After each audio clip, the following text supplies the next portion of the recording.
Start with a long, thoughtful pause, maybe a soft sigh. I've been spending a lot of time lately just observing.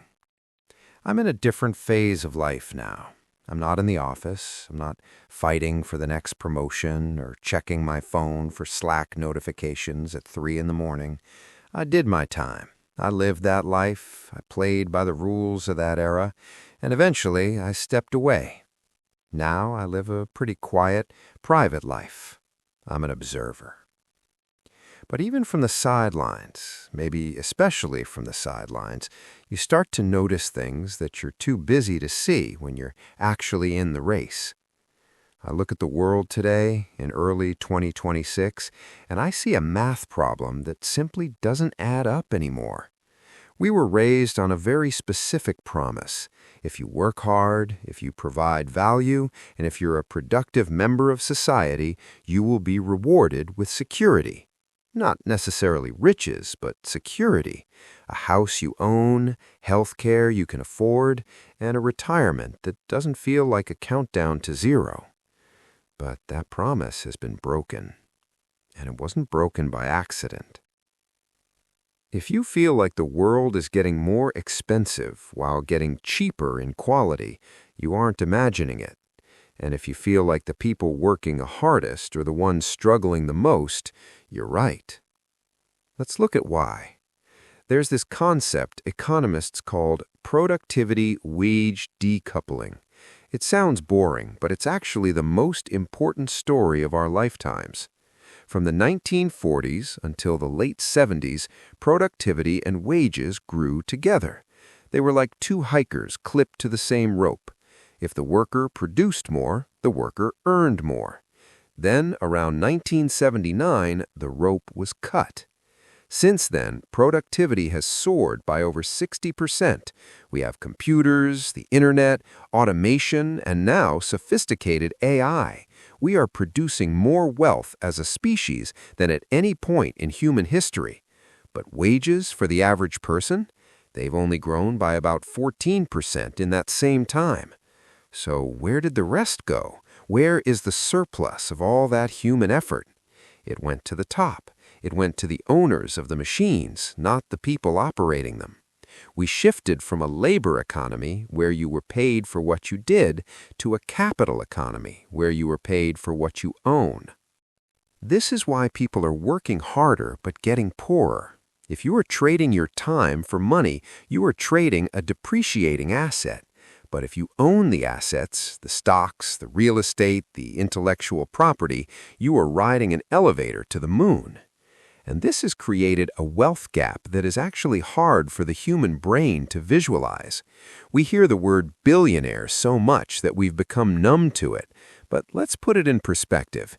If you earned $10,000 every single day, starting from the day the pyramids were built in Egypt until this morning in 2026, you would still have less money than the top billionaires have today. This isn't just about success, it's about the concentration of power. When that much wealth is held by so few, they don't just buy bigger houses, they buy the system. They lobby for tax codes that treat capital gains, the money made by money, much more kindly than income, the money made by sweat. Think about that. In 2026, we have a system where a person living off their investments often pays a lower tax rate than a nurse or a firefighter. We are literally taxing the people who do the work to subsidize the people who own the work. Now, I live abroad. I stay private. I like it that way. But living outside the bubble gives you a different perspective on cost of living. We are told by the headlines that inflation is stabilizing. They say it's down to 3%. But that is a statistical trick.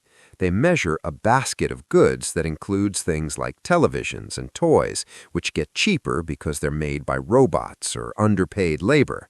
But the things you can't skip, the non-negotiables, housing, healthcare, energy, education, those aren't going up by 3%. In some places, they've doubled or tripled in the last few years. This is the Red Queen's race from Alice in Wonderland. The Red Queen tells Alice, "Now here, you see, it takes all the running you can do to keep in the same place. If you want to get somewhere else, you must run at least twice as fast as that." That is the modern economy. People are running until their lungs burn just to stay in the same apartment, just to keep the same level of health insurance. And what does this do to us as humans?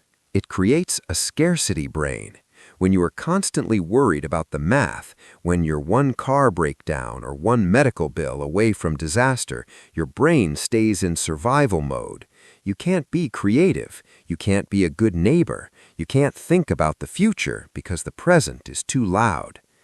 We've been gaslit into thinking this is a personal failure.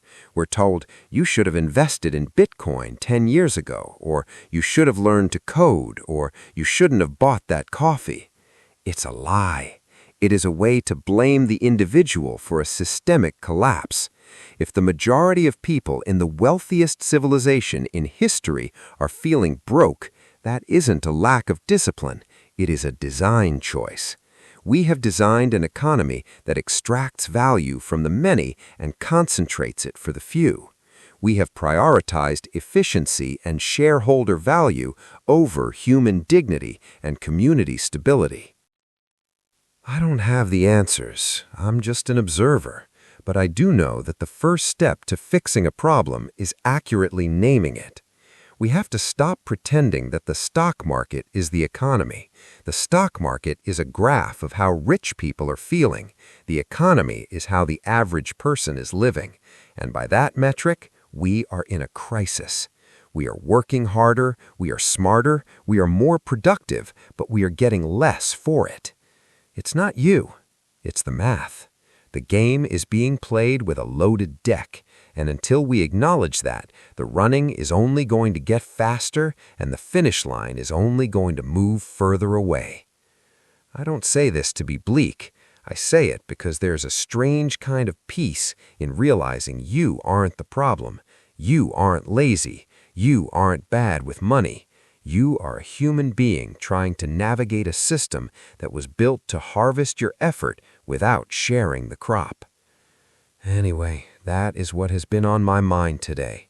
From my quiet corner of the world to yours. Take a breath.